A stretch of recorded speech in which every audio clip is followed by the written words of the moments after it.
1990 সালে বার্নার্ড লুইসের একটা বিখ্যাত প্রবন্ধ বের হয়েছিল, সেটার নাম হলো the roots of Muslim race, এবং সেইখানে উনি ক্ল্যাশ অফ সিভিলাইজেশনস এই কথাটা ইউজ করছিলেন এবং উনি বলতেছিলেন যে পশ্চিমের সাথে মুসলিমদের একটা সভ্যতাগত দ্বন্দ্ব আছে, একটা ক্ল্যাশ অফ সিভিলাইজেশনস আছে। স্নায়ুযুদ্ধ শেষ হওয়ার পর সংঘাতের ধরন বদলে যাবে। আগে সংঘাতগুলো হতো একটা দেশের সাথে আরেকটা দেশে, এখন সংঘাতগুলো হবে একটা সভ্যতার সাথে আরেকটা সভ্যতা। দেশগুলো থাকবে কিন্তু সভ্যতাগত যে পরিচয় এটাই রাজনীতির মূল চালিকা শক্তি হবে। দুটা সভ্যতার সাথে পশ্চিমা সভ্যতার সংঘাত হবে। একটা হলো চৈনিক সভ্যতা, চীন সহজ ভাষায়, আরেকটা হলো ইসলাম। রাসূলুল্লাহ সাল্লাল্লাহু আলাইহি ওয়াসাল্লামের সাথে কুরাইশের দ্বন্দ্বটা কি নিয়ে ছিল? ইব্রাহিম আলাইহিস সালামের সাথে তার পিতার দ্বন্দ্বটা কি নিয়ে? ইসলাম এবং জাহেলিয়াতের দ্বন্দ্ব। একইভাবে পশ্চিমা সভ্যতার সাথে আমাদের দ্বন্দ্বটা এই দ্বন্দ্বের অংশ।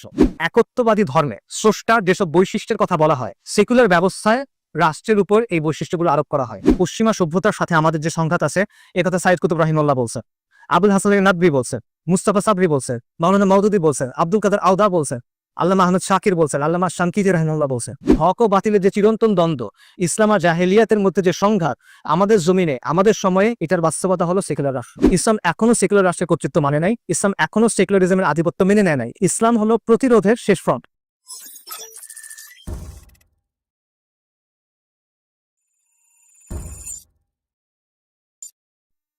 বিসমিল্লাহির রহমানির রহিম। ইন্নাল হামদুলিল্লাহ ওয়াসসালাতু ওয়াসসালামু আলা রাসূলিল্লাহ ওয়া আলা আলিহি ওয়া সাহবিহি সাল্লামা তাসলিমান কাসীরা, আম্মা বাদ। রাব্বি ইশরাহ লি সাদরি ওয়া ইয়াসসির লি আমরি ওয়াহলুল উকদাতাম মিন লিসানি ইয়াফকাহু কওলি। আসসালামু আলাইকুম ওয়া রাহমাতুল্লাহি ওয়া বারাকাতুহু। আশা করি আপনারা সবাই ভালো আছেন। আপনি কি টায়ার্ড মনে হচ্ছে? আওয়াজ নাই? আর 40-50 মিনিট কথা শুনতে পারবে?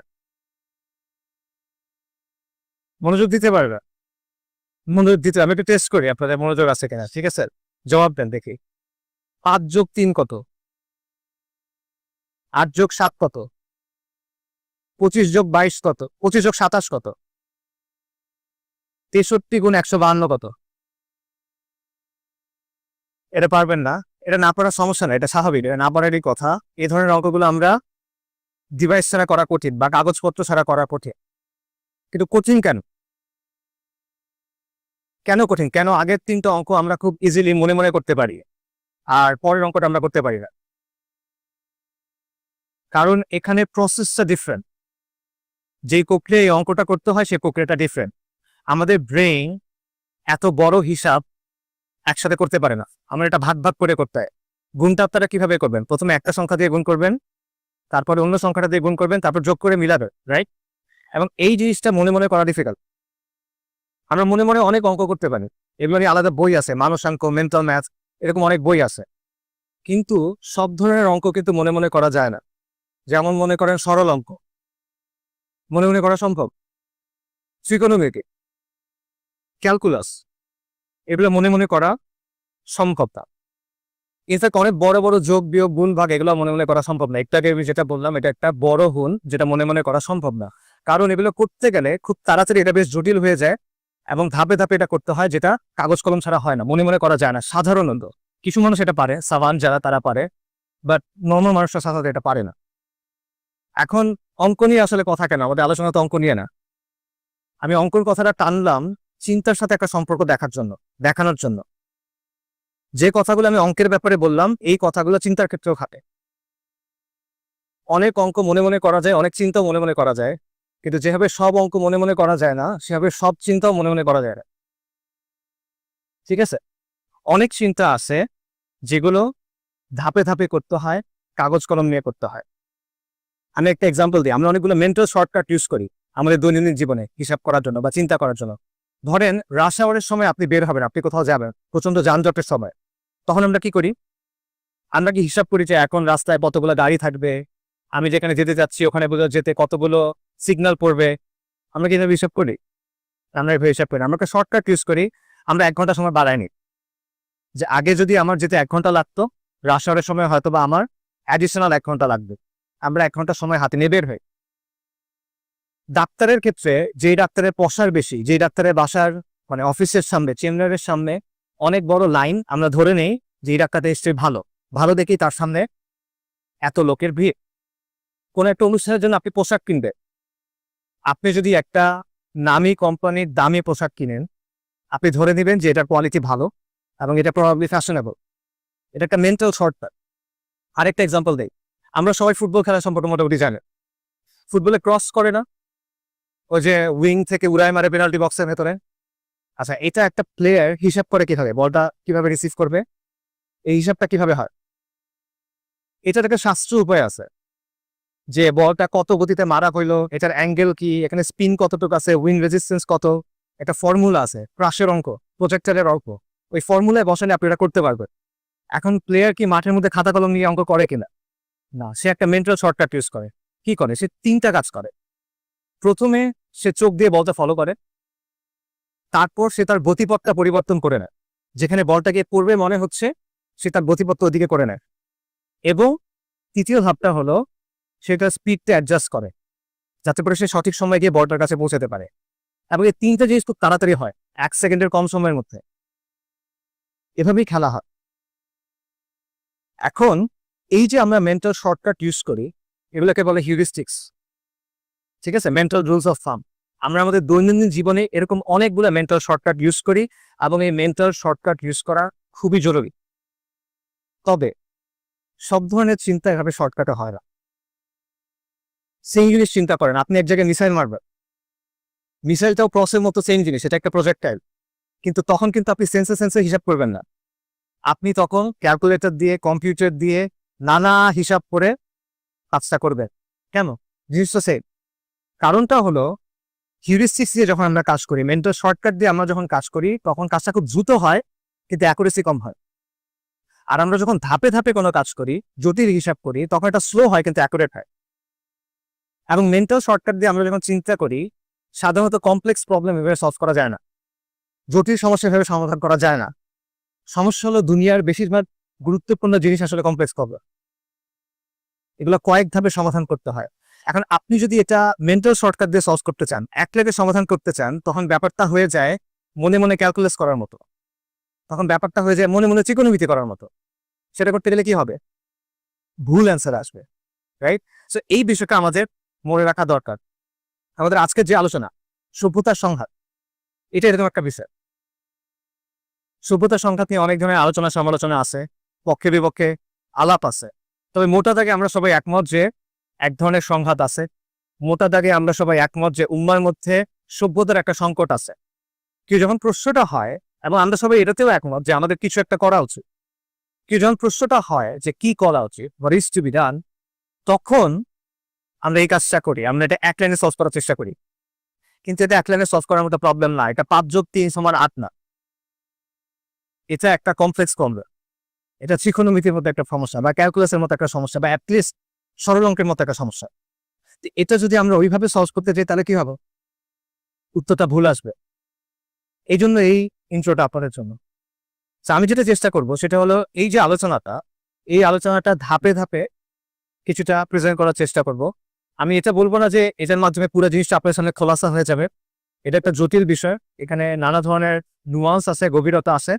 বাট ইনশাআল্লাহ তাআলা এটার মাধ্যমে ওভারঅল একটা আইডিয়া, মানে মূল সমস্যাটা কিভাবে চিন্তা করা যেতে পারে, কিভাবে আমরা অ্যাপ্রোচ করতে পারি, এটা আপনার সামনে ইনশাআল্লাহ তাআলা স্পষ্ট হবে। আমি আলোচনাটা 3 ভাগে ভাগ করব। প্রথম অংশে আমরা সভ্যতার সংঘাত নিয়ে কথা বলবো, যে সভ্যতার সংঘাত তত্ত্বটা আসলে কি, এটা কারা দিল, এটার পক্ষে বিপক্ষে কি ধরনের যুক্তি আছে, ইসলামের জায়গা থেকে এটার ব্যাপারে আমাদের অবস্থান কি হওয়া উচিত, এরকম। সেকেন্ড যে সেকশনটা, সেখানে আমরা সভ্যতার উত্থান এবং পতন বা সভ্যতার জীবন চক্র, এই বিষয়টা নিয়ে আলোচনা করব। এবং আমরা দেখার চেষ্টা করব এই আলোচনার প্রেক্ষিতে বর্তমান বিশ্ব ব্যবস্থা এবং মুসলিম উম্মার ব্যাপারে আমরা কি ধরনের ইনসাইট পেতে পারি।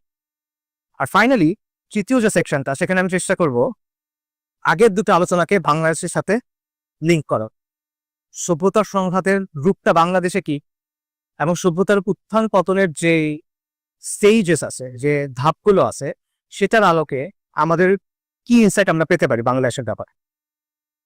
আচ্ছা, আমরা শুরু করি তাহলে। বাই দ্য ওয়ে, 52 × 163 হলো 9576। এটা আমি মনে মনে করিনি, আগে ঠিক করে আনছি। আচ্ছা, সভ্যতার সংঘাত বা ক্ল্যাশ অফ সিভিলাইজেশনস, এই ধারণাটা বা এই কনসেপ্টটা পপুলারাইজ করছেন বা জনপ্রিয় করে তুলছেন আমেরিকার একজন পলিটিক্যাল সায়েন্টিস্ট, ওনার নাম হলো স্যামুয়েল হান্টিংটন। 1993 সালে ফরেন অ্যাফেয়ার্স ম্যাগাজিনে উনি একটা প্রবন্ধ লিখছিলেন এই নামে, এবং এর 3 বছর পর 1996 সালে এটা একটা বই আকারে বের হয়, যেটা সাবটাইটেল ছিল the remaking of the world order, the clash of civilisations. তবে ইন্টারেস্টিংলি এই কথাটা আসলে তার আবিষ্কার না, এবং এই কনসেপ্টটা আসলে তার তৈরি না। তার আগে আরেকজন ওয়েস্টার্ন স্কলার এই ধারণাটা এবং এই ফ্রেজটা কয়েন করছিলেন। তার নাম কে বলতে পারবে? এই ভদ্রলোক একজন ওরিয়েন্টালিস্ট, একজন জায়নিস্ট এবং একজন ইহুদি। তার নাম হলো বার্নার্ড লুইস।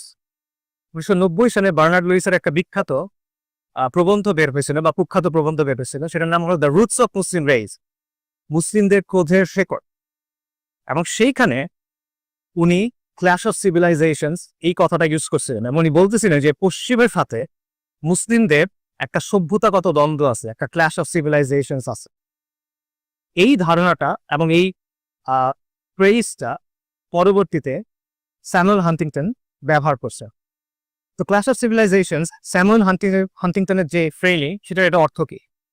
এটার অর্থ হলো সিম্পলি স্নায়ুযুদ্ধ শেষ হওয়ার পর পৃথিবীতে সংঘাতের ধরন বদলে যাবে। আগে সংঘাতগুলো হতো একটা দেশের সাথে আরেকটা দেশের, এখন সংঘাতগুলো হবে একটা সভ্যতার সাথে আরেকটা সভ্যতার।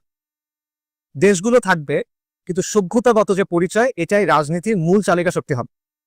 এবং বিভিন্ন সভ্যতার মধ্যে যে পার্থক্যগুলো আছে, বিশ্বাসের পার্থক্য, মূল্যবোধের পার্থক্য, সংস্কৃতির পার্থক্য, এই পার্থক্যগুলোর কারণেই সংঘাত হবে। এবং হান্টিংটন আরো একটা কথা বললেন, সেটা হলো দুটা সভ্যতার দিক থেকে পশ্চিমাদের জন্য চ্যালেঞ্জ আসবে। দুটা সভ্যতার সাথে পশ্চিমা সভ্যতার সংঘাত হবে। একটা হলো চৈনিক সভ্যতা, সিনিক সিভিলাইজেশন, চীন সহজ ভাষায়। আরেকটা হলো ইসলাম। আচ্ছা, তো হান্টিংটনের এই যে থিসিসটা বা তার যে তত্ত্বটা, এটার পক্ষে বিপক্ষে অনেক তর্ক আছে, অনেকেই এটার সমালোচনা করছে। হান্টিংটনের যারা ব্যাপক সমালোচনা করছেন তাদের মধ্যে সবচেয়ে জনপ্রিয় ক্রিটিক সম্ভবত এডওয়ার্ড সাইড। আপনি এডওয়ার্ড সাইডের নাম অনেকেই শোনার কথা, ওরিয়েন্টালিজমের লেখক। এডওয়ার্ড সাইড যেটা বলছেন সেটা হলো হান্টিংটন এবং বার্নার্ড লুইসরা সভ্যতাকে অতি সরলীকরণ করছেন, ওভার জেনারেলাইজেশন করছেন। তারা ব্যাপারটা এমনভাবে প্রেজেন্ট করছেন যে একটা সভ্যতার ভেতরে সবাই মনে হয় একই রকম চিন্তা করে, একইভাবে একই দৃষ্টিভঙ্গি রাখে, সবাই মনে হয় একই ব্যাখ্যা অনুসরণ করে। সো এডওয়ার্ড সাইডের অ্যাকচুয়াল কথাটা ছিল যে ইসলামকে এসেনশিয়ালিস্ট ভাবে উপস্থাপন করা হয়েছে, এসেনশিয়ালিস্ট ভাবে উপস্থাপন করা হয়েছে। এটার মানে হলো মুসলিম উম্মার ভেতরে সবাই একরকম না, এখানে বিভিন্ন দৃষ্টিভঙ্গি আছে, এখানে বিভিন্ন বৈচিত্র্য আছে, বিভিন্ন ধরনের ব্যাখ্যা আছে, বিভিন্ন ধরনের দৃষ্টিভঙ্গি আছে। তো হান্টিংটন এবং বার্নার্ড লুইস ব্যাপারটা এভাবে প্রেজেন্ট করছেন যে সব মুসলিম মনে হয় একই রকম, সবাই মনে হয় একইভাবে চিন্তা করে, এখন সবাই মনে হয় পশ্চিমকে শত্রু হিসেবে দেয়। এটা ঠিক না। এটা কার কথা? এডওয়ার্ড সাইডের কথা। এডওয়ার্ড সাইড বলতেছেন এই ক্ল্যাশ অফ সিভিলাইজেশনস এর তত্ত্ব, এটা একটা বানোয়াট তত্ত্ব, এটা একটা বিপজ্জনক তত্ত্ব, এবং এটার পিছনে রাজনৈতিক একটা উদ্দেশ্য আছে। ইনফ্যাক্ট অনেকে যেটা বলছে সেটা হলো এটা হলো একটা ফরমাইজ তত্ত্ব, কারণ স্নায়ুযুদ্ধ শেষ, আমেরিকার এখন নতুন শত্রু দরকার। এই নতুন শত্রু খোঁজার জন্য তারা চীন এবং মুসলিমদের শত্রু হিসেবে চিহ্নিত করছে। এটা হলো এডওয়ার্ড সাইডের কাউন্টার আর্গুমেন্ট, এবং আরো অনেকে। বাট এটারও কাউন্টার আর্গুমেন্ট আছে। কাউন্টার আর্গুমেন্টটা কি? সেটা হলো, ধরেন আমরা মানলাম যে একটা সভ্যতার মধ্যে বৈচিত্র্য আছে, একটা সংস্কৃতির মধ্যে সবাই একইভাবে চিন্তা করে না, বিভিন্ন ব্যাখ্যা থাকে, বিভিন্ন দৃষ্টিভঙ্গি থাকে, সত্য। তারপরও তো মৌলিক কিছু বিষয় থাকে যেগুলো এক, কোর কিছু বিশ্বাস তো ডেফিনেটলি থাকে, নিশ্চয়ই কিছু মূল্যবোধ থাকে, নিশ্চয়ই কিছু বৈশিষ্ট্য থাকে যেগুলোর ব্যাপারে সবাই একমত। একমত দেখেই তো সেটা স্বতন্ত্র একটা সিভিলাইজেশন, একমত দেখেই তো সেটা স্বতন্ত্র একটা সংস্কৃতি। যদি প্রত্যেকটা বিষয় বিতর্কিত হয় তাহলে ওটা তো কোনো একক জিনিস না, এটা ভিন্ন ভিন্ন জিনিস। একটা উদাহরণ দেয়, মনে করেন আমাদের মধ্যে সালাতের ব্যাপারে বিভিন্ন ফিকি মতপার্থক্য আছে।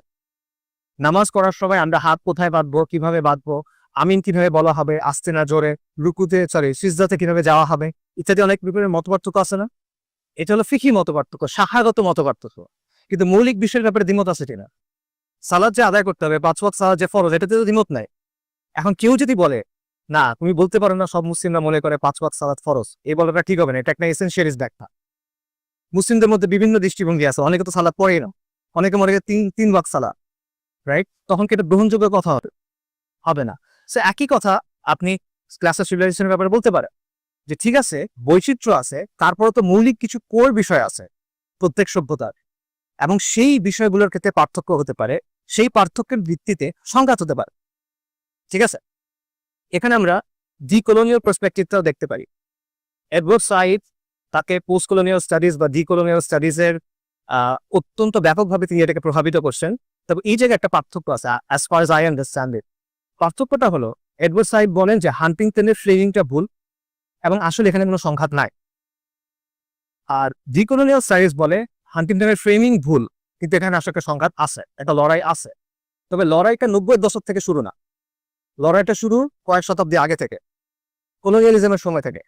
পশ্চিমারা যখন সারা বিশ্বে আগ্রাসন চালালো, সারা বিশ্বে তাদের ব্যবস্থা চাপায় দিলে, তখন থেকেই লড়াই শুরু। এবং এটা আসলে সংঘাত না, সংঘাত হয় সমানে সমানে। ইসরায়েল আর প্যালেস্টাইনের মধ্যে, ফিলিস্তিনিদের মধ্যে যখন লড়াই হয়, এটা সংঘাত কিনা না, একটা দখলদারিত্ব, একটা প্রতিরোধ। তো ডিকোলোনিয়াল স্টাডিজ বলে যে এটা হলো ইম্পোজিশন এবং রেজিস্ট্যান্স, আগ্রাসন এবং প্রতিরোধ। এই জায়গায় তাদের একটা মতপার্থক্য আছে। সো এটা হলো সভ্যতার সংঘাতের অরিজিন এবং এর ব্যাপারে নানা ব্যাখ্যা, তর্ক ইত্যাদি। এখন এই জায়গায় আমরা আমাদের জায়গায় আসি, ইসলামের জায়গা থেকে সভ্যতার সংঘাতের ব্যাপারে আমাদের অবস্থান কি, আসলেই কি এখানে কোনো সংঘাত আছে কিনা।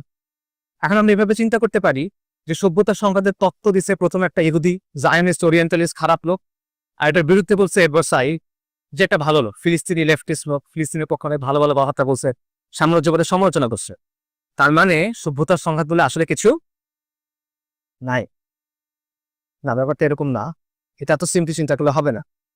আমরা হান্টিংটনের ফ্রেমিং বাদ দিলাম, আমরা বার্নার্ড লুইসের কথা বাদ দিলাম, আমরা ইসলামের জায়গা থেকে দেখি আধুনিক পশ্চিমা যে সভ্যতা, এটার সাথে ইসলামের সংঘাত আছে কিনা, আধুনিক পশ্চিমা সভ্যতার সাথে ইসলামের দ্বন্দ্ব আছে কিনা। অবশ্যই আছে। কেন? কারণটা হলো আধুনিক পশ্চিমা সভ্যতার বিভিন্ন তত্ত্ব আছে, বিভিন্ন মতবাদ আছে, বিভিন্ন ব্যবস্থা আছে। তাদের অর্থনৈতিক মতবাদ, রাজনৈতিক মতবাদ, সামাজিক তত্ত্ব, বিভিন্ন ধরনের কাঠামো আছে। কিন্তু এই সবগুলোর উৎসটা কি, এই সবগুলোর ভিত্তিটা কি, এই সবগুলোর ভেতরে কি আছে? এই সবগুলোর ভেতরে আপনি তিনটা মৌলিক ক্যারেক্টারিস্টিক্স দেখতে পাবেন সব সময়। প্রথম ক্যারেক্টারিস্টিক্স হলো, বা প্রথম বৈশিষ্ট্য হলো, ক্যারেক্টারিস্টিক হলো যে এই সব কিছুর ভিত্তি হলো মানুষের আকল, মানবীয় বিচার বুদ্ধি। যত মতবাদ, যত তত্ত্ব, যত ব্যবস্থা, এগুলো সবকিছুর উৎস কি? মানবীয় বিচার বুদ্ধি। এটাই মূল মাপকাঠি।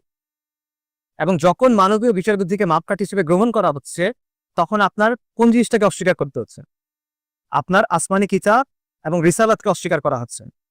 কোন একটা বিষয়ে ওয়াহি বলতেছে এ আর মানুষের আকল বলতেছে বি, আধুনিক সভ্যতা কোনটা গ্রহণ করবে? সবসময় সে বি গ্রহণ করবে। তার মানে হলো সে রিসালাত এবং ওয়াহির কর্তৃত্বকে অস্বীকার করতেছে। এবং এটার অনুসিদ্ধান্ত বা এটার লজিক্যাল ফলাফল হলো সে সমাজ এবং শাসনের ক্ষেত্রে মহান আল্লাহর যে কর্তৃত্ব, সেটাকে কি করতেছে? অস্বীকার করতেছে। আরো সহজভাবে চিন্তা করে, পশ্চিমা সভ্যতার সাথে আমাদের যে দ্বন্দ্ব, এটাকে তিনটা প্রশ্নের মধ্যে আনা যায়।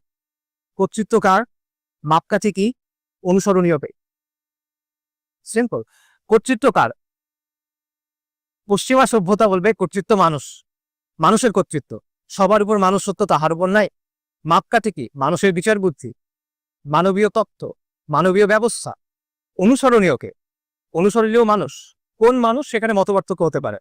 কেউ বলবে গ্রিসের ফিলোসফাররা, কেউ বলবে মধ্যযুগের পলিম্যাথরা, নিউটন বা লিওনার্দো দা ভিঞ্চি, এই টাইপের লোকেরা। কেউ বলবে বিজ্ঞানীরা, আইনস্টাইন বা এই টাইপের কেউ। অথবা কেউ বলবে এখন কি বলো, সেলিব্রিটিরা, ইনফ্লুয়েন্সাররা, যাত্রাপালার ভাররা, নর্তকীরা, রাইট, বাইজিরা, এরা হলো এখন অনুসরণীয়। বাট মানুষ, প্রতিটা জায়গায় মানুষ, সবার উপর মানুষ সত্য, তাহার উপর না। এটা হিউম্যানিজমের কথা। আমাদের সিস্টেম, বর্তমান বিশ্ব চলে কি শুরু করে? সেকুলার হিউম্যানিজমের উপরে। আর এখানে ইসলাম কি বলো? মাপকাঠি কি? আল ফুরকান। কর্তৃত্ব কার? আল্লাহু আকবার। সবকিছুর উপরে আল্লাহর কর্তৃত্ব, সবকিছুর ঊর্ধ্বে আল্লাহ। অনুসরণীয় দৃষ্টান্তকে রাসূলুল্লাহ সাল্লাল্লাহু আলাইহি ওয়াসাল্লাম। কেন? কারণ তিনি আল্লাহ প্রেরিত পুরুষ। এই জায়গায় আপনি দেখেন পশ্চিমা সভ্যতা যে কাজটা করতেছে, যেই বিষয়টা আল্লাহর জন্য নির্দিষ্ট, সেটা সে এনে কার উপর আরোপ করতেছে? মানুষের উপর আরোপ করতেছে। যে জিনিসটা আল্লাহর জন্য নির্দিষ্ট, সেটা যখন অন্য কারোর উপর আরোপ করা হয়, এটাকে আমরা ইসলামে কি বলি? তার মানে পশ্চিমা সভ্যতার সাথে আমাদের দ্বন্দ্ব আছে কি না? অবশ্যই আছে। এটা আকাইদি দ্বন্দ্ব, আর এটা নতুন কোনো দ্বন্দ্ব না। এটা মানব ইতিহাসের শুরু থেকে চলা দ্বন্দ্ব। এটা হক ও বাতিলের চিরন্তন দ্বন্দ্বের অংশ। এভাবে চিন্তা করেন, একটা বইয়ে একটা মূল ক্যারেক্টার থাকে, আর অনেকগুলো পার্শ্ব চরিত্র থাকে। একটা বইয়ে একটা মূল স্টোরি লাইন থাকে আর অনেকগুলো সাবপ্লট থাকে।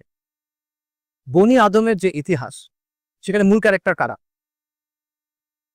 বনি আদমের যে ইতিহাস, এখানে মূল স্টোরিটা কি? এখানে মূল ক্যারেক্টার হলেন আম্বিয়া কেরাম আলাইহিমুসসালাতু ওয়াসসালাম। বনি আদমের শুরুটা হলো একজন নবীকে দিয়ে, আদম আলাইহিস সালাম। এবং তাদের মিশনটা কি, তাদের স্টোরিটা কি, তারা কেন দুনিয়াতে আসছে?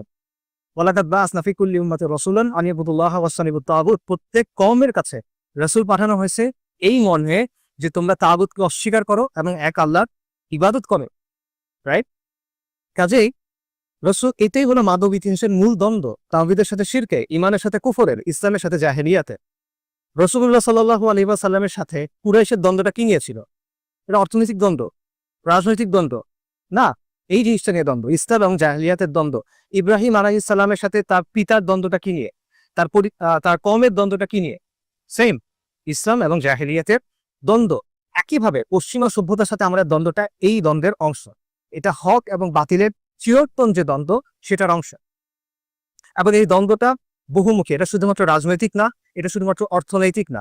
অবশ্যই এখানে রাজনৈতিক দিক থাকে, এখানে অর্থনৈতিক দিক থাকে, কিন্তু এটা একমাত্র দিক না। এখানে বিশ্বাসের ভূমিকা থাকে, এখানে মূল্যবোধের ভূমিকা থাকে, এখানে সংস্কৃতির ভূমিকা থাকে। আমরা অনেক সময় খুব সিম্পলি বলি যে পশ্চিমারা ইরাকে আক্রমণ করছে বা অন্য কোনো জায়গায় আক্রমণ করছে তেলের জন্য। না, তেল একটা রিজন অবশ্যই, বাট এটি একমাত্র রিজন না। এখানে আকীদার একটা সম্পর্ক আছে।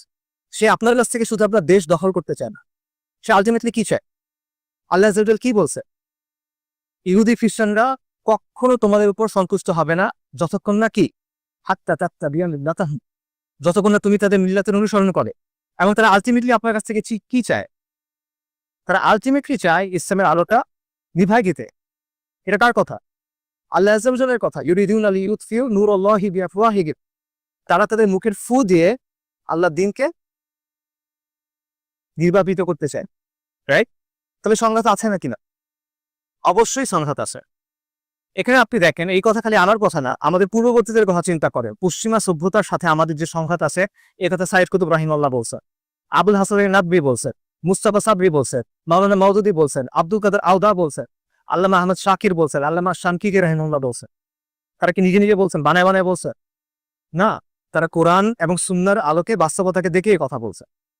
আমি যাদের কথা বললাম তারা তো অনেক আগে ইন্তেকাল করছে, কিন্তু যারা বেঁচে ছিলেন হান্টিংটনের বই বের হওয়ার পরে, তারাও একই কথা বলছেন। Shahed doctor সাফরা Hawali for example, তিনি স্পেসিফিক্যালি হান্টিংটনের থিসিস নিয়ে কথা বলছেন এবং উনি বলছেন, হ্যাঁ, পশ্চিমের সাথে আমাদের সব দ্বন্দ্ব আছে, এবং এই দ্বন্দ্বটা রাজনৈতিক না, এই দ্বন্দ্বটা অর্থনৈতিক না, এখানে বিশ্বাসের একটা ভূমিকা আছে, মূল্যবোধের একটা ভূমিকা আছে। এবং তিনি বলছেন পশ্চিমা সভ্যতা হলো আধুনিক জাহেলিয়া। কাজেই হান্টিংটনের ফ্রেমিং যাই হোক, বার্নার্ড লুইসের ফ্রেমিং যাই হোক, ইসলামের জায়গা থেকে আমাদের কনক্লুশন হলো, হ্যাঁ, পশ্চিমা সভ্যতার সাথে আমাদের একটা দ্বন্দ্ব আছে, এবং এটা হলো হক ও বাতিলের চিরন্তন যে দ্বন্দ্ব, সেটার অংশ। আচ্ছা, এটা হলো ফার্স্ট সেকশন। সেকেন্ড সেকশনে যাই আমরা, সেটা হলো সভ্যতার গতিপথ বা সভ্যতার উত্থান এবং পতন। সভ্যতার গতিপথ নিয়ে বিভিন্ন ধরনের দৃষ্টিভঙ্গি আছে। এই ব্যাপারে দুটা ফেমাস দৃষ্টিভঙ্গি আমি বলি, যেটা সবচেয়ে বেশি গ্রহণ করা হয়, সেটা হলো প্রগতির অবস্থান। প্রগতির অবস্থান বলে যে যত সময় যাচ্ছে তত মানব জাতির উন্নতি হচ্ছে, যত সময় যাচ্ছে তত মানব জাতির বিকাশ হচ্ছে, এবং এটা সর্বক্ষেত্রে। এটা জ্ঞান বিজ্ঞানে, এটা বৈষয়িক ক্ষেত্রে, এটা প্রযুক্তির ক্ষেত্রে, এবং ক্রুশালি এটা নৈতিকতার ক্ষেত্রে, এটা মূল্যবোধের ক্ষেত্র। ঠিক আছে? তার মানে হলো বর্তমানের মানুষ ইন অ্যান অ্যাবসলিউট সেন্স অতীতের মানুষের চেয়ে ভালো, সব দিক থেকে, বৈষয়িকভাবে, প্রযুক্তিগতভাবে, জ্ঞান বিজ্ঞানের দিক থেকে, এবং নৈতিকভাবে, মূল্যবোধের দিক থেকেও। একইভাবে আগামীর মানুষ এখনকার মানুষের চেয়ে ভালো হবে। এটা হলো প্রগতির অবস্থান, নিরন্তর প্রগতি। এটা যে একটা গ্রাফ চিন্তা করেন, এটা আপওয়ার্ড স্লোপিং। দ্বিতীয় যে অবস্থান ইতিহাসের ব্যাপারে বা সভ্যতার ব্যাপারে, এটা হলো সাইক্লিক্যাল হিস্ট্রি, যে ইতিহাসে সভ্যতাগুলোর মধ্যে একটা চক্র দেখা যায়, উত্থান এবং পতনের একটা চক্র দেখা যায়। প্রত্যেক সভ্যতার উত্থান, তাদের বিকাশ এবং তাদের পতনের মধ্যে একই ধরনের কিছু প্রবণতা, একই ধরনের কিছু প্যাটার্ন দেখা যায়। ঠিক আছে? একদম হুবহু এক হয় না, কিন্তু ধাপটা সিমিলার হয়। যেহেতু স্থান, কাল, পাত্রের তারতম্য আছে, তাই ম্যানিফেস্টেশনটা একটু ডিফারেন্ট হয়। ঠিক আছে? এটাকে স্প্রিং এর মতো চিন্তা করে। স্প্রিং কি করে? ঘুরে ঘুরে সামনে আগায়, রাইট? এক জায়গায় ঘুরে না, আবার সোজা আগায়।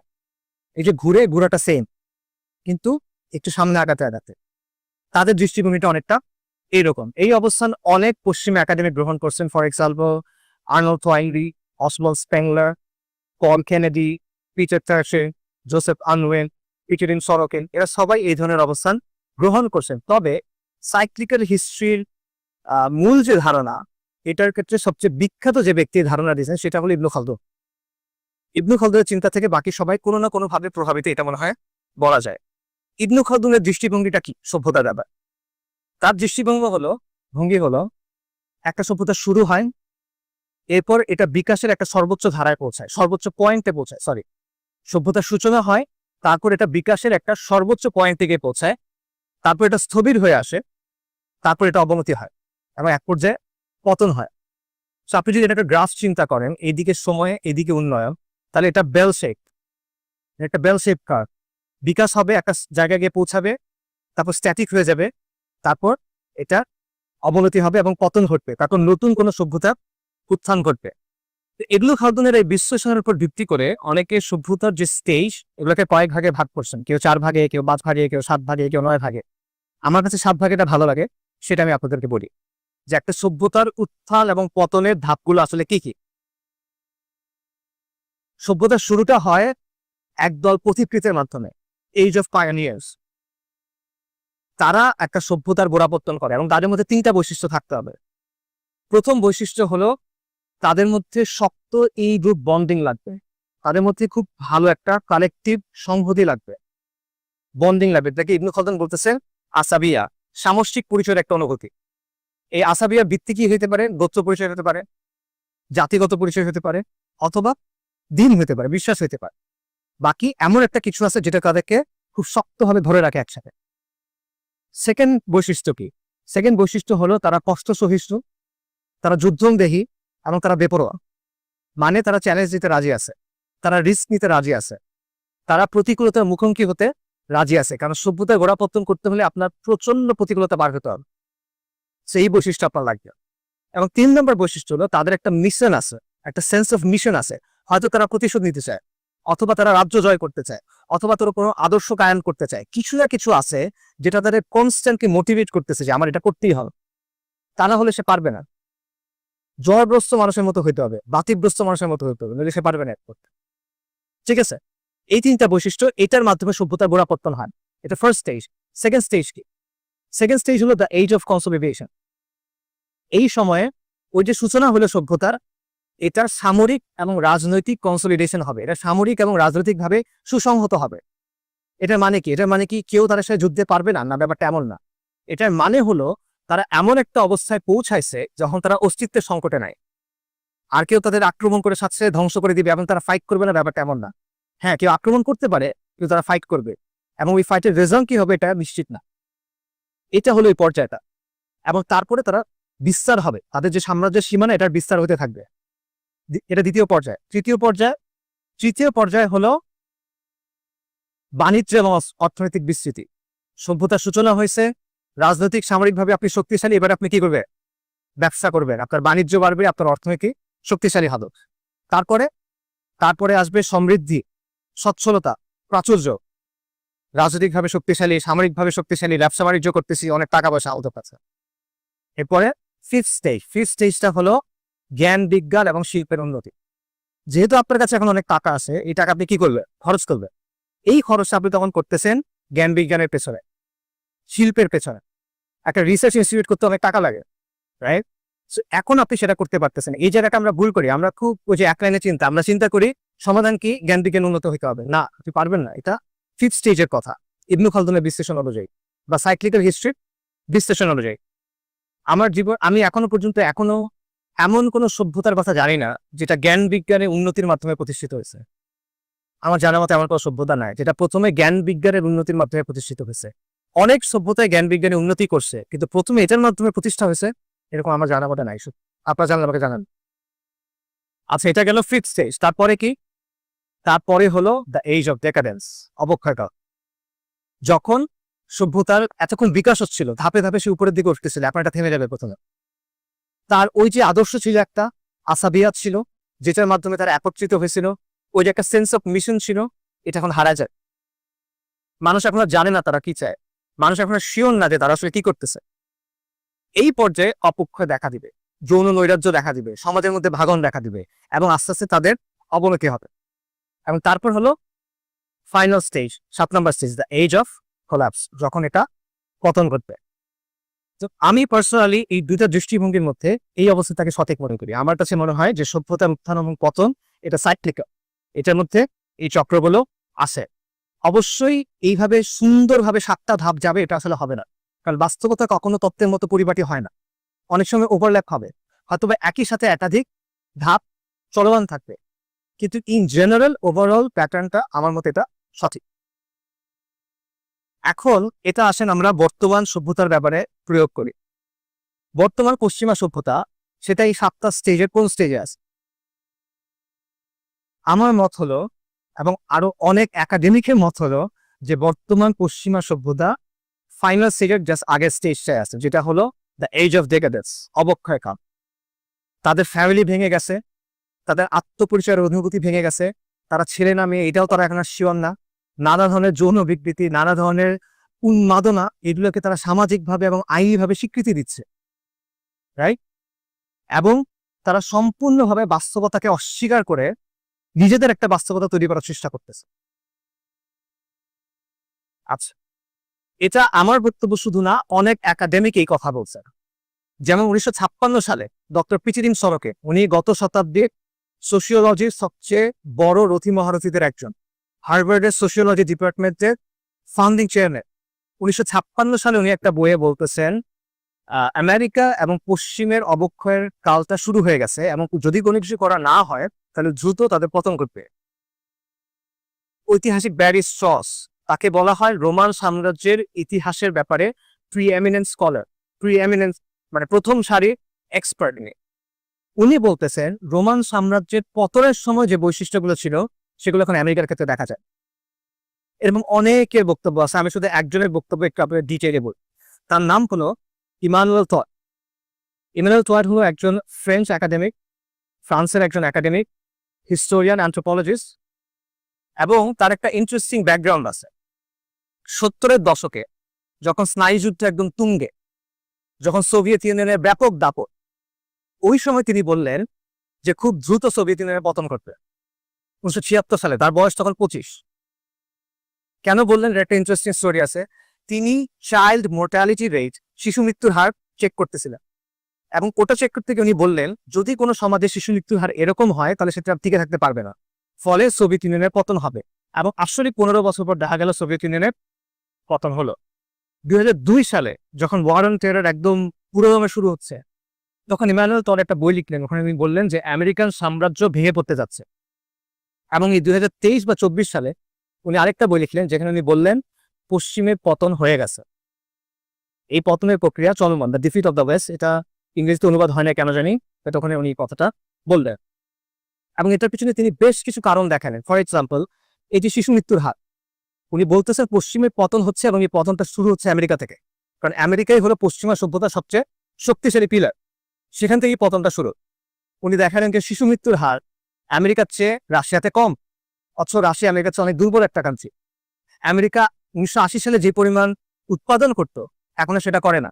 80 সালের তুলনায় তারা এখন অনেক কম গাড়ি প্রস্তুত করে, 80 দশকের তুলনায় তারা এখন অনেক কম গম উৎপাদন করে। তাদের ওভারঅল ইন্ডাস্ট্রি উৎপাদনের ক্যাপাসিটি ভেঙে পড়ছে। তাদের শিক্ষার হার, উনি বলতেছেন, দেখাচ্ছে ডেটা দিয়ে 65 সালের পর থেকে ধারাবাহিকভাবে শিক্ষার হার, শিক্ষার মান, ছাত্রদের সংখ্যা আমেরিকাতে কমতেছে, আইকিউ কমতেছে।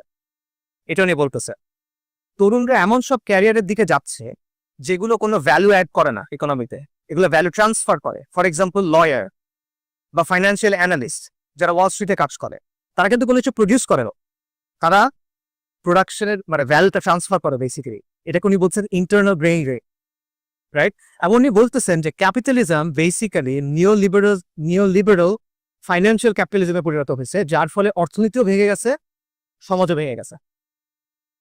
ফলে পশ্চিমের অবস্থান আজকে এমন যে এটা একদিকে বিস্তারিত হচ্ছে, অন্যদিকে তার যেটা কেন্দ্র ওটা ধসে পড়তেছে। এটা ইমানুয়েল টয়ের কথা। এবং উনি বলতেছেন এটার পেছনে আরো কিছু কারণ আছে। তার বক্তব্য হলো পশ্চিমের যে উত্থান, পশ্চিমা সভ্যতার যে উত্থান, এটার পেছনে ধর্মের একটা ভূমিকা আছে, বিশেষ করে ক্রিশ্চিয়ানিটির প্রটেস্ট্যান্ট ধারা। কেন? কারণ প্রটেস্ট্যান্ট ধারা শিক্ষাকে খুব গুরুত্ব দেয়। প্রটেস্ট্যান্ট ধারার শিক্ষা হলো প্রত্যেক খ্রিস্টান তার দায়িত্ব হলো বাইবেলটা সে নিজে নিজে পড়বে এবং পড়ে নিজে নিজে শিক্ষা গ্রহণ করবে। অবশ্যই আপনার শিক্ষাকে গুরুত্ব দিতে হবে। এবং এই শিক্ষার গুরুত্বের কারণে যেসব দেশের শিল্প বিপ্লব হয়েছে আপনি দেখবেন সেখানে প্রটেস্ট্যান্টিজম খুব প্রভাবশালী। যেমন Britain Protestant, American Protestant, Germany 2/3 Protestant. অর্থাৎ উনি বেসিক্যালি বলতেছেন পশ্চিমে যে উত্থান এটার পিছনে প্রটেস্ট্যান্ট ক্রিশ্চিয়ানিটির একটা প্রভাব আছে। এটা নতুন কোনো বক্তব্য না বাইতে হবে। আপনারা ম্যাক্স ওয়েবারের নাম অনেকে শুনতে পারেন, সমাজবিজ্ঞানের জনক বলা হয়। ম্যাক্স ওয়েবারের একটা বই আছে the Protestant ethic on the rise of capitalism. ওখানে উনি বেসিক্যালি একই কথা বলতেছেন যে পুঁজিবাদের যে উত্থান এটার পিছনে প্রটেস্ট্যান্ট ক্রিশ্চিয়ানিটির একটা ভূমিকা আছে। ইমানুয়েল টডও একই কথা বলতেছেন, বাট তিনি বলতেছেন বর্তমানে তো সেটা এখন আর নাই। ধর্মের যে প্রভাবটা আগে ছিল পশ্চিমে ওটা তো এখন আর নাই। ধর্মের প্রভাব শূন্য এখন। এক সময় এটা ধাপে ধাপে হয়েছে। একসময় পশ্চিমা বিশ্বের সাধারণ মানুষ ধর্মে বিশ্বাস করত এবং ধর্মের মূল্যবোধ গুলা সমাজে বাস্তবায়িত হতো। এরপর একটা স্টেজ আসলো যখন মানুষ আর ধর্মে বিশ্বাস করে না, বাট ধর্মের মূল্যবোধ গুলো সমাজে এখনো বিরাজমান। আর বর্তমানে এমন একটা অবস্থায় পৌঁছাইছে যেখানে মানুষও বিশ্বাস করে না, ধর্মের মূল্যবোধ সমাজের মধ্যে নাই, শিক্ষার ওই গুরুত্বও নাই এবং ওই কাঠামো নাই। সে জায়গায় এখন কি আসছে? ইমানুয়েল টড বলতেছেন এখানে আসছে নায়ালিজম, নৈতিক শূন্যতা, বাস্তবতাকে অস্বীকার করার একটা প্রবণতা, বাস্তবতাকে ধ্বংস করার একটা প্রবণতা। এই যে ট্রান্সজেন্ডারিজমের মতো উন্মাদনা বলা, এটা হলো বাস্তবতাকে অস্বীকার করা এবং নিজের একটা বাস্তবতা তৈরি করার প্রবণতা। এবং এইগুলোর ফলাফলটাকে, এটার ফলাফল হলো পশ্চিমের সামাজিক ব্যবস্থা এবং রাজনৈতিক ব্যবস্থা দুর্বল হয়ে যাচ্ছে।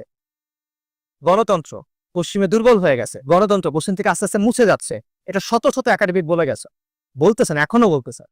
এবং তারা বলতেছেন পশ্চিমে বেসিক্যালি ক্ষমতাসীন এলিট আর জনসাধারণ এদের মধ্যে একটা কাঠামোগত বিরোধ তৈরি হয়ে গেছে। একদিকে এলিটিজম, আরেকদিকে পপুলিজম, এবং এটা ক্রমান্বয়ে আরো বাড়তে থাকবে। ইমানুয়েল টডের কথা। এবং এই যে ডোনাল্ড ট্রাম্প বা ট্রাম্পের মতো যে মানুষগুলো, এই ফেনোমেননটা, এটা হলো এই দ্বন্দ্বের রেজাল্ট। সো বেসিক্যালি এখানে সামারিটা হলো যে পশ্চিমা বিশ্ব এখন অবক্ষয়কাল এবং পতনের কারণে মাঝামাঝি আছে। তবে এটা রাতারাতি ঘটবে না। একটা বড় গাছ মনে করেন ভেতর থেকে ক্ষয়ে গেছে, এটা পড়বে, এই পড়তে কিন্তু সময় লাগে, রাতারাতি পড়ে না। একটা বিশাল রাজপ্রাসাদ, এটা অ্যাবান্ডেন, এটা আস্তে আস্তে ধসে পড়তেছে, একদিনে কিন্তু হয় না, সময় লাগে। রোমান সাম্রাজ্যের যে পতন, এই পতনে 100 বছরের বেশি সময় লাগছিল। একইভাবে পশ্চিমা বিশ্বের যে পতন, এটাতেও সময় লাগবে, কয়েক দশক সময় হয়তো বা লাগবে, কিন্তু পতনের প্রক্রিয়া চলমান।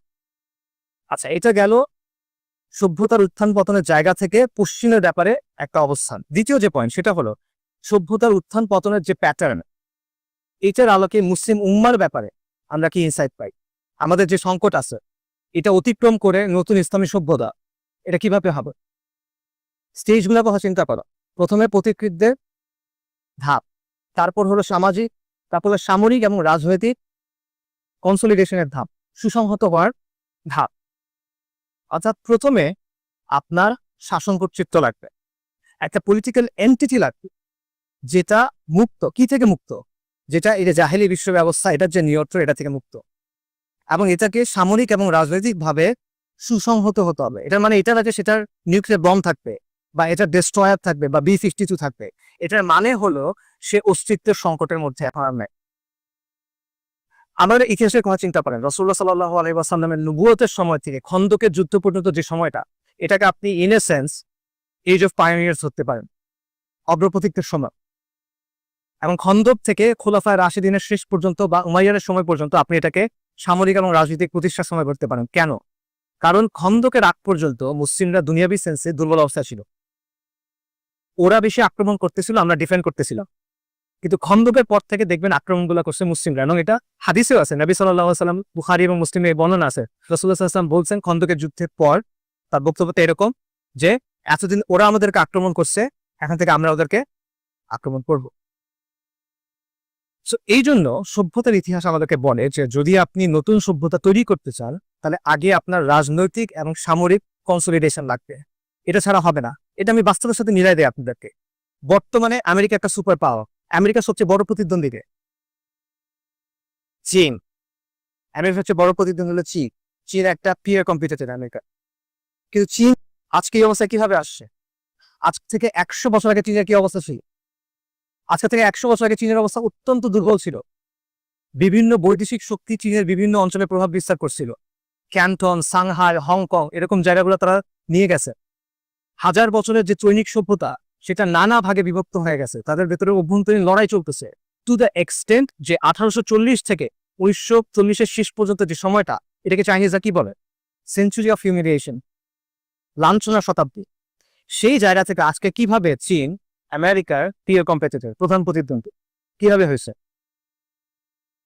এটা হয়েছে এইভাবে যে প্রথমে চাইনিজ কমিউনিস্ট পার্টি একটা ভয়ঙ্কর রক্তাক্ত যুদ্ধের মধ্য দিয়ে চীনের ক্ষমতা দখল করছে। তারা সমাজতন্ত্র কায়েম করছে। এরা হলো পায়োনিয়ার, তাদের অগ্রপথী। তাদের আদর্শ কি ছিল? তাদের আসাবিয়া কি ছিল? কমিউনিজম। এটা প্রতিষ্ঠা করার পর তারা এই যে চীনা সাম্রাজ্য বিভক্ত হয়ে গেছিল, এটাকে যুদ্ধ করে আবার একীভূত করছে। তারপরে তার ব্যবসা বাণিজ্য উন্নতি আসছে, তারপরে তার প্রযুক্তিতে উন্নতি আসছে। গণচীন প্রতিষ্ঠিত হয়েছে 1949 সালে। আপনি তার কাছ থেকে সে পৃথিবীর প্রোডাকশন হাব হচ্ছে কখন? 90-এর দশকে। এই 40 বছর সে কি করছে? সে শুরুতে কিন্তু প্রোডাকশন হাব হয় না। চীনে এখন মানুষ পড়তে যায়, শুরুতে পড়তে যেত কিনা? যেত না। সো মিলে কিনা ইবনে খালদুনের ধাপের সাথে? ইবনে খালদুন বলতেছেন যে প্রথমে হলো অগ্রপথিকদের মাধ্যমে সামরিক এবং রাজনৈতিক কনসলিডেশন। চীনের যে কমিউনিস্ট পার্টি সেটার প্রধান কে ছিল? মাও সেতুং। মাওয়ের বিখ্যাত উক্তি কি?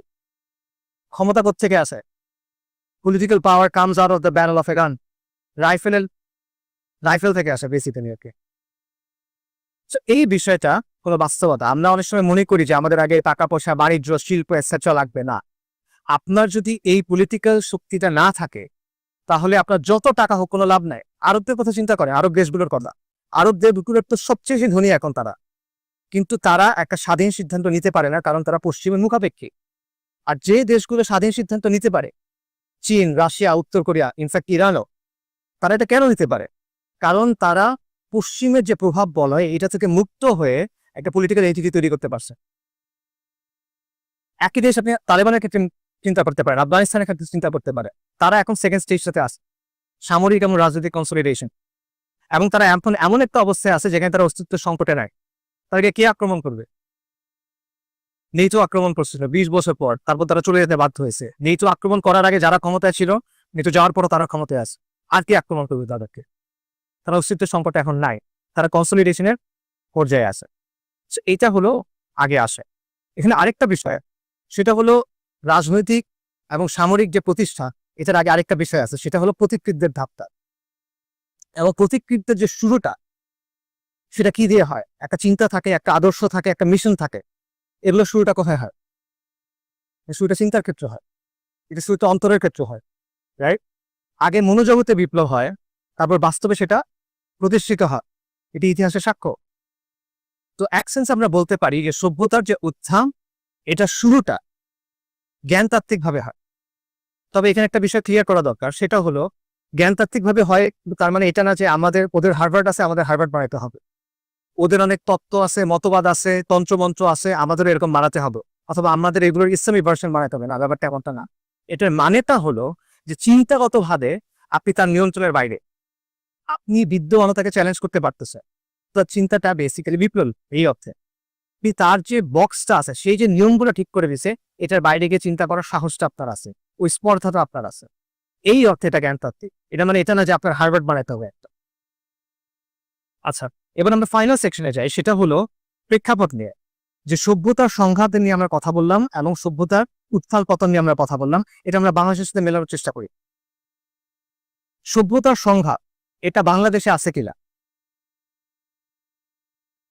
হক ও বাতিলের চিরন্তন দ্বন্দ্ব বলতেছি আমরা। আমরা কি দ্বন্দ্বের মধ্যে আছি নাকি আমরা সিলেবাসের বাইরে? আছে। কিভাবে আছে এই দ্বন্দ্বটা? আপনার সামনে কিভাবে আসে এই দ্বন্দ্বটা? আপনার সামনে আসে সেকুলার রাষ্ট্রের মাধ্যমে। হক ও বাতিলের যে চিরন্তন দ্বন্দ্ব, এটার আমাদের এই জমিনে এটা সুরতটা হইল সেকুলার রাষ্ট্র আর ইসলামের ব্যবস্থার দ্বন্দ্ব। বুঝতে পারছেন? আবারও বলতেছি, হক ও বাতিলের যে চিরন্তন দ্বন্দ্ব, ইসলাম আর জাহেলিয়াতের মধ্যে যে সংঘাত, এটার বাস্তবতা আমাদের জমিনে আমাদের সময়ে এটার বাস্তবতা হলো সেকুলাররা। কেন আমি এটা ভেঙে বলি আপনাদের। একটা এক্সাম্পল দেখতে পারেন, আমাদের দেশে এখন জাতিসংঘের মানবাধিকার কমিশনের অফিস চালু করা হচ্ছে।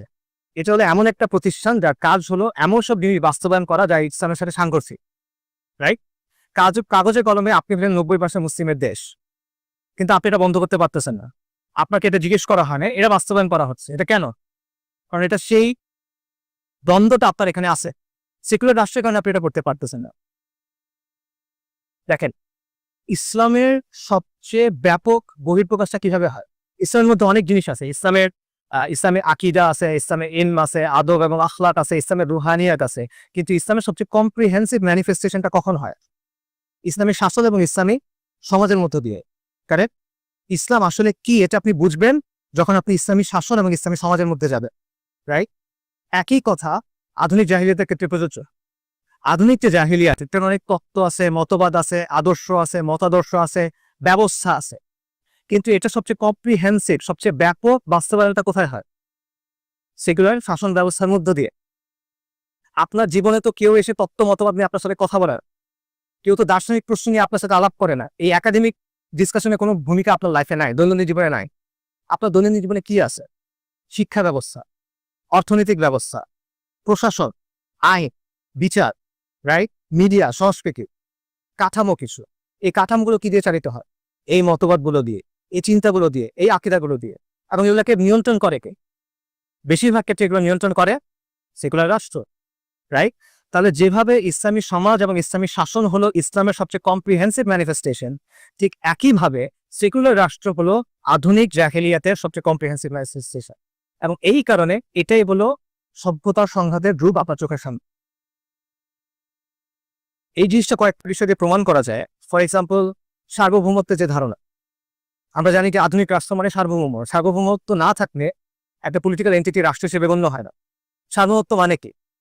সার্বভৌমত্ব মানে হলো নিজ সীমানার ভেতরে রাষ্ট্র হলো চূড়ান্ত কর্তৃপক্ষ, রাষ্ট্রের আইনই চূড়ান্ত আইন, একমাত্র রাষ্ট্র আইন প্রণয়ন করতে পারে, এই আইন সবার উপর বাইন্ডিং, এবং চূড়ান্ত আনুগত্যের হকদার হলো রাষ্ট্র। এই ব্যাপারে ইসলাম কি বলো? এই ব্যাপারে ধর্ম কি বলো? আমার কথা বলতেছি না, ইউনিভার্সিটি সেকুলার একাডেমিক আছে, খান, তার একটা বই আছে putting liberalism in it's place. ওখানে উনি বলতেছেন একত্ববাদী ধর্মে স্রষ্টার যেসব বৈশিষ্ট্যের কথা বলা হয়, সেকুলার ব্যবস্থায় রাষ্ট্রের উপর এই বৈশিষ্ট্যগুলো আরোপ করা হয় সার্বভৌমত্বের মাধ্যমে। আবারও বলতেছি, একত্ববাদী ধর্ম মানে হলো ইসলাম, ক্রিশ্চিয়ানিটি এবং ইহুদি ধর্ম। এই ধর্মে আল্লাহর যে সিফাত আছে, এই সিফাতগুলোর মধ্যে কিছু কিছু সিফাত আধুনিক রাষ্ট্রের উপর প্রয়োগ করা হয় এই সার্বভৌমত্বের কনসেপ্টের মাধ্যমে। সার্বভৌমত্ব কি আরোপ করে রাষ্ট্রের উপরে? সার্বভৌমত্ব বলে যে চূড়ান্ত আনুগত্য, মাত্র এটা বললাম যে চূড়ান্ত আনুগত্য হলো রাষ্ট্রের, আইন ও বিচারের একমাত্র উৎস হলো রাষ্ট্র, রাষ্ট্রের সীমানার মধ্যে সবচেয়ে বড় কর্তৃপক্ষ রাষ্ট্র। রাষ্ট্র ঠিক করে কোনটা বৈধ, কোনটা অবৈধ, কোনটা হালাল, কোনটা হারাম। রাষ্ট্র সহিংসতার বৈধতা দেয়। আপনি রাষ্ট্র যখন কাউকে মারে অথবা রাষ্ট্রের জন্য যখন কাউকে মারা হয়, তখন সেটা ভালো কাজ, আপনি খেতাব পাবেন। কিন্তু যদি অন্য কাউকে মারেন, যদি অন্য কোনো কারণে, তখন সেটা খারাপ, আপনাকে ফাঁসি দেওয়া হয়। অর্থাৎ সে সহিংসতার বৈধতা দেয়। এবং রাষ্ট্র হলো নাগরিকদের পরিচয়ের উৎস। কোনো মানুষের যদি এই যে আপনার যে পাসপোর্ট আছে, সেটা হলো ইন্টারন্যাশনাল আইডেন্টিটি কার্ড, রাইট? আপনার যদি দেশ না থাকে, আপনার কোনো নাগরিকত্ব নেই, ঠিক আছে? রাষ্ট্র আপনার অস্তিত্ব ঠিক করতেছে ইন এ সেন্স। এবং নিজ সীমানার মধ্যে শিক্ষা বলেন, অর্থনীতি বলেন, সামাজিক কাঠামো বলেন, সংস্কৃতি বলেন, প্রত্যেকটা জায়গা রাষ্ট্র কর্তৃত্ব করতেছে। তো আধুনিক জাহিলিরা কার্যত রাষ্ট্রের উপর দেবত্ব আরোপ করতেছে, সে রাষ্ট্রকে একটা ইলাহতে পরিণত করছে। এবং এটা পুরোপুরিভাবে ইসলামের অবস্থানের সাথে সাংঘর্ষিক। চূড়ান্ত কর্তৃত্ব, আইন প্রণয়ন, আনুগত্য, হালাল হারাম, সহিংসতার বৈধতা, এই সবগুলো জিনিসের কর্তৃত্ব কার? একমাত্র আল্লাহর। তো রাষ্ট্রে যে দেবতায় পরিণত হওয়ার ব্যাপারটা, এটা কিন্তু দুর্ঘটনাভাবে, মানে অ্যাক্সিডেন্টালি হয় না, এটার পিছনে একটা হিস্ট্রি আছে। এনলাইটেনমেন্টের মাধ্যমে ইউরোপ সেকুলার হয়ে উঠছে। সে সমাজ এবং শাসন থেকে ধর্মকে সরাইছে, কিন্তু সে ধর্মের প্রভাব থেকে মুক্ত হয় না। ধর্মের কিছু কনসেপ্ট সে রেখে দিছে, যার মধ্যে একটা কনসেপ্ট হলো পবিত্রতা। এই যে আমরা পবিত্রতার যে ধারণাটা আছে, কিছু জিনিস পবিত্র, কিছু জিনিস অপবিত্র, এই জিনিসটা কোথেকে আসে? ধর্মের বাইরে পবিত্রতা অপবিত্রের কোনো ধারণা আছে না, এটা একটা ধর্মীয় ধারণা। কিন্তু দেখে সেকুলার রাষ্ট্র পবিত্র অপবিত্র আছে।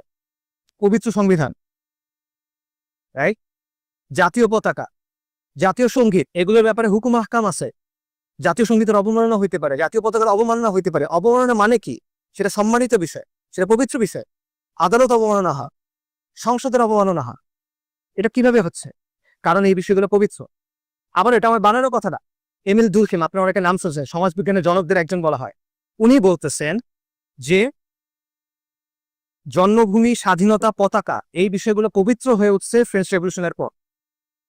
ফরাসি বিপ্লবের পর থেকে এই বিষয়গুলোকে পবিত্র গণ্য করা হচ্ছে।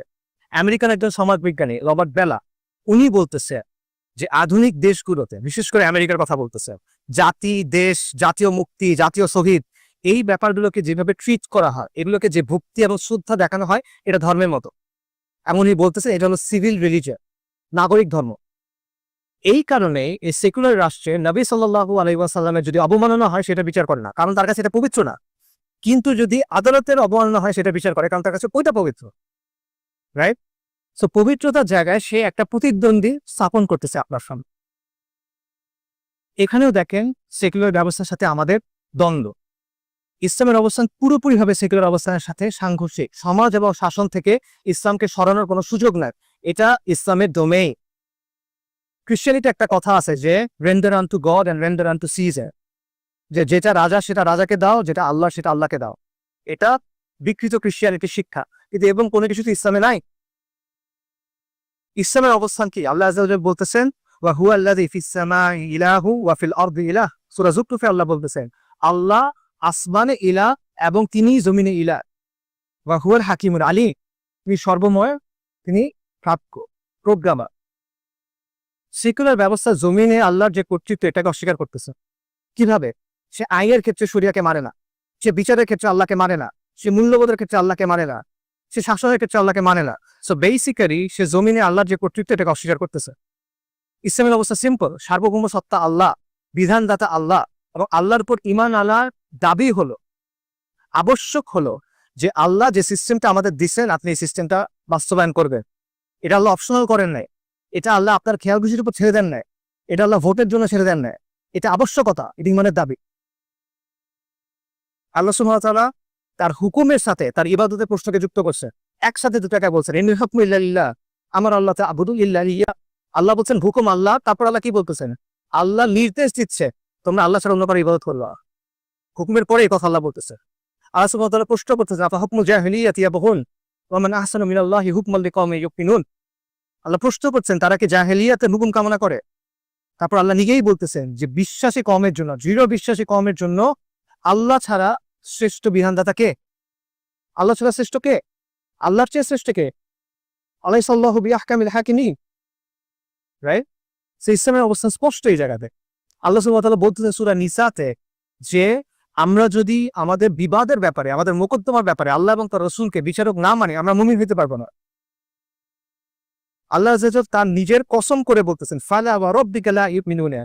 আল্লাহ বলছেন ইয়া রাসূলুল্লাহকে বলতেছেন আপনার রবের কসম, তারা ঈমানদার হইতে পারবে না হাত্তা ইউহাক্কিমুকা ফীমা শাজারা বাইনাহুম, যতক্ষণ না পর্যন্ত তারা তাদের নিজেদের বিবাদের ব্যাপারে আপনাকে বিচারক মানবে। এমন খালি বিচারক মানলে হবে না, পরে ওই আয়াতে পরেও আল্লাহ বলতেছে তাদের অন্তর এটা নিয়ে সন্তুষ্ট হইতে হবে, বলে ঈমান হবে না। এত সহজ না ঈমান। কাজেই এখানে ইসলাম এবং সেকুলার ব্যবস্থা মুখোমুখি দাঁড়ায় যায়। এই দুই অবস্থানের মধ্যে কোনো সমন্বয় সম্ভব না। ইসলাম যদি এগুলো মেনে নেয় সেকুলার ব্যবস্থার কথা, তাহলে এটার ইসলাম থাকবে না। সেকুলার ব্যবস্থা যদি ইসলামের কথা মেনে নেয় এটার সেকুলার ব্যবস্থা থাকবে না। এটা একটা জিরো সাম গেম, এবং এটা আল্লাহর রুবুবিয়াতের প্রশ্ন, আল্লাহর উলুহিয়াতের প্রশ্ন, তার মালিকানা, তার রাজত্বের প্রশ্ন, তার কর্তৃত্বের প্রশ্ন, এবং আল্লাহর গোলামি প্রশ্ন। এখানে আপনি ছাড় দেওয়ার কোনো এখতিয়ার আপনার নাই আমাদের কারণে। এখানে আরো একটা ব্যাপার আছে, সেটা হলো অন্য সব ধর্ম সেকুলার রাষ্ট্রের যে আধিপত্য এটাকে মেনে নিছে। অন্য সব রাষ্ট্র সেকুলার রাষ্ট্র যে বাউন্ডারি দিছে, যে সীমানা দিছে, সেই সীমানার ভিতরে নিজেকে নতুন করে তৈরি করছে। সে একটা আধুনিক সংস্করণ তৈরি করছে এবং সে তার আগের অবস্থান ছেড়ে চলে আসছে। ইসলাম ছাড়া, ইসলাম এখনো সেকুলার রাষ্ট্রের কর্তৃত্ব মানে নাই, ইসলাম এখনো সেকুলারিজমের আধিপত্য মেনে নেয় না। ইসলাম হলো প্রতিরোধের শেষ ফ্রন্ট, এবং এই কারণে সেকুলার রাষ্ট্র ইসলামকে অন্য 10টা ধর্মের মতো চিন্তা করে। সভ্যতার উত্থান এবং পতনের যে আলোচনা, এই আলোচনা থেকে বাংলাদেশের ব্যাপারে আমরা কি ইনসাইট পাই? দেখেন, বাংলাদেশের সামনে অনেকগুলো সংকট, রাজনৈতিক সংকট, অর্থনৈতিক সংকট, সামাজিক সংকট, ভূরাজনৈতিক সংকট। এই সংকটগুলোর মধ্যে কিছু হলো অভ্যন্তরীণ, সংকটগুলোর মধ্যে কিছু হলো বাহ্যিক, এবং এই সংকটগুলা সহজে চলে যাবে না। যত সময় যাবে সংকটগুলো আরো ঘনীভূত হবে, এগুলো আরো জটিল রূপ ধারণ করবে, এবং এগুলো আমাদের অস্তিত্বের জন্য হুমকি হয়ে দাঁড়াবে, এগুলো এক্সিস্টেন্সিয়াল ক্রাইসিস হয়ে দাঁড়াবে। আমাদের হাতে খুব বেশি সময় নাই, আমাদের এই একটা সমাধান খুঁজে বের করতে হবে। কিন্তু এই জমিনের দুর্ভাগ্য হলো, এই জমিনের মানুষ বারবার উঠে দাঁড়াইছে, বারবার বিদ্রোহ করছে, বারবার কুরবানি দিছে, বারবার রক্ত দিছে, কিন্তু তারা যেটা চাইছে তারা এটা কখনোই পায় না। তাদের তামান্না কখনো বাস্তবায়িত হয় নাই, এখনো হয় না। এই জুলাই গণঅভ্যুত্থানের 1 বছর পরে এখানে দাঁড়ায় এটা আমরা স্পষ্টভাবে বলতে পারি যে জুলাই গণঅভ্যুত্থান বহুলাংশে ব্যর্থ। পুরোপুরি ব্যর্থ বলতেছি না, কারণ আওয়ামী জাহিলিয়াতের এক ধরনের পতন হয়েছে, ইটস এ সিগনিফিকেন্ট ডিসিশন। এটা করে ঠুমকো কিছু না, কিন্তু এটা তো তাৎক্ষণিক অর্জন। এর পরে কি ফালাই দিচ্ছেন তাকে, খুব ভালো। এরপরে কি আপনি কি ধরনের সমাজ চান, আপনি কি ধরনের শাসন চান, শান্তি কোথায়, ইনসাফ কোথায়, আদল কোথায়? সেটা নাই। আমি 1 বছর আগে আপনার সামনে দাঁড়ায় বলছিলাম যে জুলাই গণঅভ্যুত্থানের মাধ্যমে আমাদের মুক্তি আসে নাই। তখন এই কথাটা অনেকের কাছে খারাপ লাগছিল, অনেকে বিরোধিতা করছিল, কিন্তু এখন এই কথাটা সবার সামনে স্পষ্ট যে জুলাই গণঅভ্যুত্থানের মাধ্যমে আমাদের মুক্তি আসে নাই। আমরা সেই একই চক্রের মধ্যে পড়ে গেছি আবার। কেন হয়েছে এটা? কারণটা হলো আমরা মুক্তির ভুল সংজ্ঞা নিচ্ছি, আমরা ভুল জায়গায় মুক্তি খুঁজতেছি, আমরা মুক্তির সংজ্ঞা নিচ্ছি পশ্চিমের কাছ থেকে। এই জন্য কখনো আমরা মুক্ত তো হইতেই পারতেছি না, কখনো আমরা ভারতের গোলামি করতেছি, কখনো আমরা আমেরিকার গোলামি করতেছি। মুক্তির সংজ্ঞা আল্লাহ আযজা ওয়া জাল্লা আপনাকে কোরআনে বলছে, আল্লাহু ওয়ালিয়ুল্লাযিনা আমানু ইউখরিজুহুম মিনাজ যুলুমাতি ইলান নূর। আল্লাহ হলেন মুমিনদের ওয়ালি, তিনি মুমিনদেরকে অন্ধকার থেকে বের করে আলোর দিকে আনেন। আর কাফেরদের ওয়ালি হলো তাগুত, যে তাদেরকে আলো থেকে অন্ধকারের দিকে নিয়ে যায়। উলাইকা আসহাবুন নার হুম ফিহা খালিদুন। আপনি মুক্তির সংজ্ঞা নিয়েছেন তাগুতের কাছ থেকে, আপনি তাগুতের অনুসরণ করছে, এবং তাগুত আপনাকে অন্ধকার থেকে আরো অন্ধকারের দিকে নিয়ে যাচ্ছে। মুক্তির মানে কি? মুক্তির মানে হলো আপনি আল্লাহ সন্তুষ্টি অর্জন করবেন, আপনি আখিরাতে নাজাত পাবেন, এবং দুনিয়াতে আপনি ওই জিনিসটা বাস্তবায়ন করবেন যেটা আল্লাহ বাস্তবায়ন করাইতে চান। সাহাবে রবি ইবনে আমর রাদিয়াল্লাহু আনহু, উনি পারস্যের সেনাপতি রুস্তমের কাছে কি বলছেন? এই কথাই তো বলছে। তাকে প্রশ্ন করা হয়েছে, তোমরা এখানে কেন আসছো? তিনি বলছেন, আমাদেরকে আল্লাহ পাঠাইছেন। কেন? মানুষকে মাখলুকের গোলামি থেকে বের করে খালেকের গোলামির দিকে নিয়ে যাওয়ার জন্য, মানুষকে দুনিয়ার সংকীর্ণতা থেকে মুক্ত করে দুনিয়া এবং আখিরাতের প্রশস্ততার দিকে নিয়ে যাওয়ার জন্য। আল্লাহ আমাদেরকে পাঠাইছেন মানুষকে ধর্মের অন্যায় এবং অবিচার থেকে বের করে ইসলামের আদরের দিকে নিয়ে যাওয়ার জন্য। এটাই তো মুক্তি, এটাই তো আজাদু। কিন্তু আপনি সেটা চাচ্ছেন না, আপনি খুঁজতেছেন কোন জায়গায়? আপনি খুঁজতেছেন পশ্চিমা মতবাদের মধ্যে। এবং আমরা আরেকটা সমস্যা করছি, যেটা আমরা ইমিডিয়েট সলিউশনের দিকে তাড়াচ্ছি, আমরা তাৎক্ষণিক অর্জনের দিকে তাকাচ্ছি। আমরা মনে করতেছি আইয়ুব খানের পতন হলেই হবে, আমরা মনে করছি ইয়াহিয়ার জুলুম শেষ হলেই হবে, আমরা মনে করছি এরশাদের পতন হলেই হবে, আমরা মনে করছি হাসিনার পতন হলেই মনে হবে। ভবিষ্যতে পতন কিছু হয় নাই, কারণ আপনি বারবার ব্যক্তি পরিবর্তন করতেছেন। আপনার সমস্যাটা ব্যক্তি নিয়ে না, ব্যক্তি একটা সমস্যা অবশ্যই, কিন্তু সমস্যার গোড়া কোথায়? ব্যবস্থায়। আপনার ব্যবস্থা পরিবর্তন করতে হবে। যতক্ষণ পর্যন্ত আপনি ব্যবস্থা নিয়ে পরিবর্তন করতে না পারতেছেন, ততক্ষণ পর্যন্ত আপনার সমস্যার সমাধান হবে না। কিন্তু এটা আমরা করতেছি না, এবং আমরা ভুল জায়গায় সমাধান খুঁজতেছি। ইমাম গাজ্জালীর একটা কথা আছে, সেটা হলো সমাজের ভিত্তি হলো দিন, আর সমাজের অভিভাবক হলো শাসন। কিন্তু আপনি পুরো আলোচনাটা করতেছেন কি নিয়ে? শাসক পরিবর্তন করা নিয়ে এবং সুশাসন নিয়ে। কিন্তু আপনার সমাজের ভিত্তি কি হবে, আপনার শাসনের ভিত্তি কি হবে, সেটা নিয়ে আপনি আলোচনা করতেছেন না। আপনার সমাজের ভিত্তি কোন দিন হবে বলেন? বাঙালি জাতীয়তাবাদ, বাংলাদেশ বা গত 50 বছর 70 বছর এগুলো আপনাকে কি দিছে বলো? কিছু দিতে পারে না। আপনার সমাজের ভিত্তি কি হবে, শাসনের ভিত্তি কি হবে? নয়া রাজনৈতিক বন্দোবস্ত, লিবারালিজম, লালনবাদ, এগুলো। এরা গত 1 বছরে এত মানুষের কুরবানির পরে যে গণ অভ্যুত্থান আসছে, সেটার যে অর্জন, এটাকে একটা বছর ধরে রাখতে পারে না। এগুলো নিয়ে আপনি হিন্দুত্ববাদের সামনে দাঁড়াবেন, এটা নিয়ে আপনি ভারতীয় সম্প্রসারণবাদের সামনে দাঁড়াবেন, এটা নিয়ে আপনি লিবারালিজমের মোকাবেলা করবেন, এটা নিয়ে আপনি সভ্যতার সংঘাতে বিজয়ী হবেন? অসম্ভব এটা। যদি এইসব লোক আর আদর্শ নিয়ে আপনি সভ্যতার সংঘাতে হাজির হন, আপনার অস্তিত্বই থাকবে না, এবং এইদিকেই আমরা আগায় যাচ্ছি। যদি আমাদের অস্তিত্ব টিকায় রাখতে হয়, যদি অস্তিত্বের এই হুমকিগুলো মোকাবেলা করতে হয়, যদি আপনাকে একটা সিভিলাইজেশনাল প্রজেক্ট হিসেবে হাজির হইতে হয়, যদি সভ্যতার এই সংঘাতে আপনাকে বিজয়ী হইতে হয়, তাহলে আমাদের একমাত্র অপশন হলো ইসলামে ফিরে যাওয়া। আমাদের একমাত্র অবস্থান হলো ইসলামকে আঁকড়ে ধরা, বাংলাদেশকে মুসলিমবঙ্গ হয়ে ওঠা। তাই সভ্যতা উত্থান এবং পতনের আলোকে যদি আমরা চিন্তা করি, আমাদের প্রথম কাজ হলো ইসলামের ভিত্তিতে একটা পলিটিক্যাল এন্টিটি তৈরি করা, ধাপের সাথে মেলা, সামরিক এবং রাজনৈতিক প্রতিষ্ঠা। এটা হলো প্রথম ধাপ। এমন একটা পলিটিক্যাল এন্টিটি যেটা এই জাহিলি বিশ্ব ব্যবস্থা, এই রাজ্জালি বিশ্ব ব্যবস্থার নিয়ন্ত্রণ থেকে মুক্ত। তার মানে কি আমাদের ডিগ্রির দরকার নাই, আমাদের প্রযুক্তির দরকার নাই, নিউক্লিয়ার বমের দরকার নাই, ড্রোনসের দরকার নাই, ব্যবসা বাণিজ্যের দরকার নাই? অবশ্যই আছে, অবশ্যই আছে। কিন্তু এগুলা হবে আপনার এই পলিটিক্যাল এন্টিটি তৈরি হওয়ার পরে, এর আগে না। কারণ এর আগে আপনি যা কিছু তৈরি করেন সেটা নিয়ন্ত্রণ কার হাতে?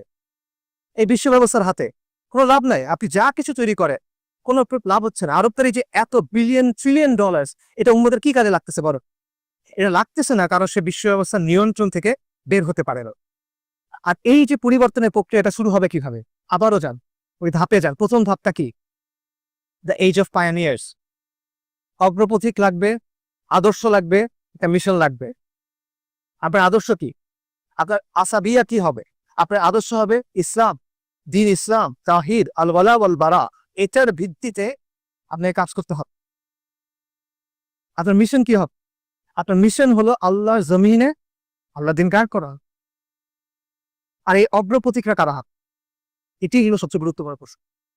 কারণ এই অগ্রপথিকদের এমন মানুষ হইতে হবে যারা সংখ্যায় অল্প। এটা হইতে হবে না, এটা বাস্তবতা। ইতিহাস থেকে আপনি দেখবেন পরিবর্তনের জন্য সব মানুষ একসাথে আসেন। কেন আসে না? কাজটা কঠিন, এই জন্য আসে না। অল্প কিছু মানুষ কাজটা শুরু করে অনেক দূর আগায় নিয়ে যায়, তারপর বাকিরা সেখানে যুক্ত হয়। সবাই অটোমেটিক ইউনাইটেড হয়ে যাবে, সবাই একসাথে এসে অনেক বড় কিছু তৈরি করবে, এগুলো ফ্যান্টাসি, হিস্ট্রি ল্যাব। আপনার আগে অগ্রপথিকদের লাগবে, যেই অগ্রপথিকরা কষ্ট সহ্য করবে, যারা প্রতিকূলতার মুখোমুখি হবে, যাদের ইস্পাত কঠিন দৃঢ়তা থাকবে, যাকে বুকের মধ্যে আগুন থাকবে, চোখের মধ্যে স্বপ্ন থাকবে, এবং যারা যুগব্যাপী একটা কাজের দায়িত্ব গ্রহণ করতে পারবে, যাদের মধ্যে জজবা থাকবে, ডিসিপ্লিনও থাকবে, যাদের মধ্যে দৃঢ়তা থাকবে, স্থিরতা থাকবে, হেলম থাকতে হবে। আদর্শ, মিশন আর কম্প্রোমিস, এটা হলো সভ্যতার সংঘাতে আমাদের করণীয়। এখন আমাদের সিদ্ধান্ত নিতে হবে যে আমরা এই দায়িত্ব গ্রহণ করব কিনা, আমরা সেই অগ্রপথে হয়ে উঠবো কিনা। যদি আমরা আগে না আসি তাহলে কি হবে? যা আগে হয়ে আসছে সেটাই হবে, যা এখন চলতেছে সেটাই হবে, এবং এই চক্র শেষ হবে না। আসসালামু আলাইকুম।